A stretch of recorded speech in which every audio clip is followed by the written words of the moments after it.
Hola, hola, pues ya es viernes y esta es la parte 2 del libro. Bienvenidas y bienvenidos. También es interesante que cuando te digo que buscaban inmovilizar a los cazadores recolectores, sí, pero también en un momento las autoridades como don José Escandón trató de inmovilizar a los habitantes novohispanos y las reglas eran para ambos grupos poblacionales, era nadie se va de aquí, todos nos quedamos a resistir. Y obviamente ese todo el mundo se queda aquí o de tener los ires y venires, pues desataban la guerra y vivían en un estado de guerra constante, ¿no? Pero ojo ahí, otra cosa que también es oportuna observar, la guerra no era solo grupos indígenas o indios contra habitantes novohispanos. La guerra era también entre unos grupos indígenas e indios y otros grupos también. Entonces, eso es muy interesante, ¿no? Que a veces tenemos una sola narrativa y tenemos una sola versión de la historia y eso no fue así. Otra cosa que es importante resaltar es que estos episodios de guerra no se terminaban nada más porque hubiera un ganador y un perdedor, sino también había momentos en que tenían que parar la guerra para concentrarse en sobrevivir, es decir, en cultivar la tierra, que había hambrunas, que había catástrofes naturales y entonces no eran tiempos para estar peleando entre ellos y muchas veces se aliaron y pactaron entre ellos, entre todos los grupos poblacionales, para sostener la vida y para lograr vivir.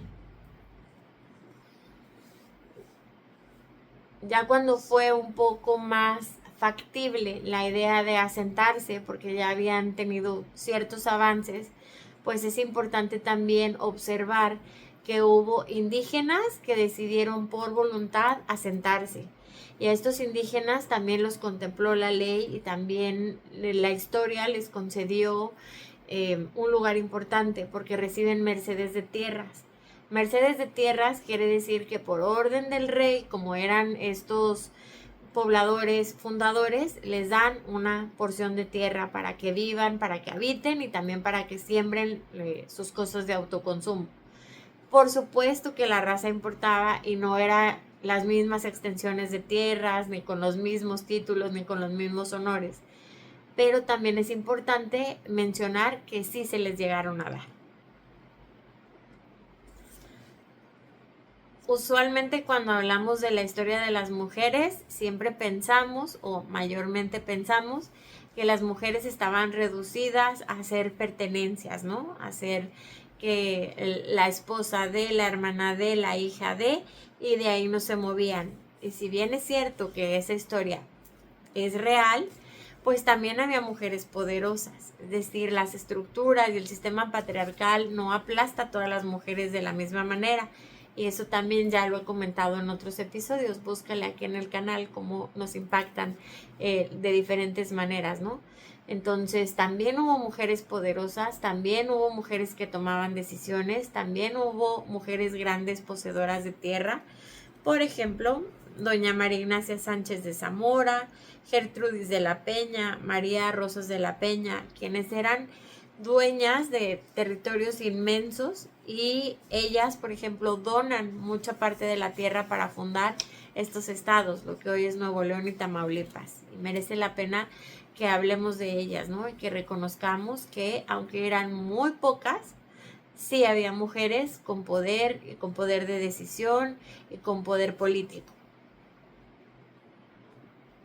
Cuando te digo que leas este libro, es neta, lo tienes que leer. Porque, aunque no te guste la historia, seguramente te va a interesar leer cómo había viruela, plagas, guerras, incendios, tormentas, sequías, huracanes y naufragios. Todo eso en este libro.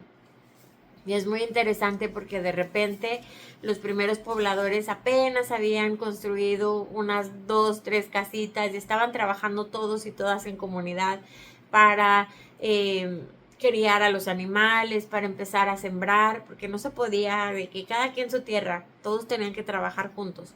Y apenas ahí la llevaban y chum, sequía y todo se paraba y no tenían que comer y entonces la empezaban a sufrir.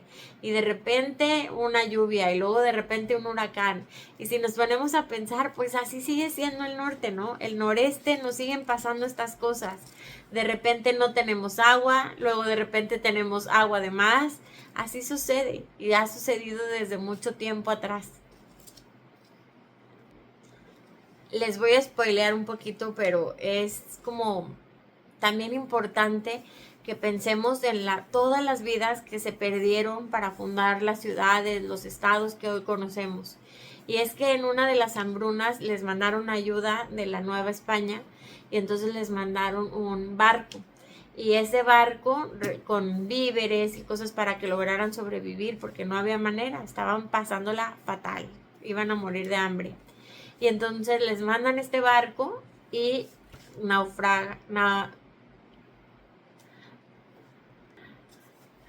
les mandan este barco y resulta que se hunde. Y entonces todos los tripulantes del barco se murieron y todas las mercancías se perdieron. Y entonces había que buscar alternativas para sobrevivir.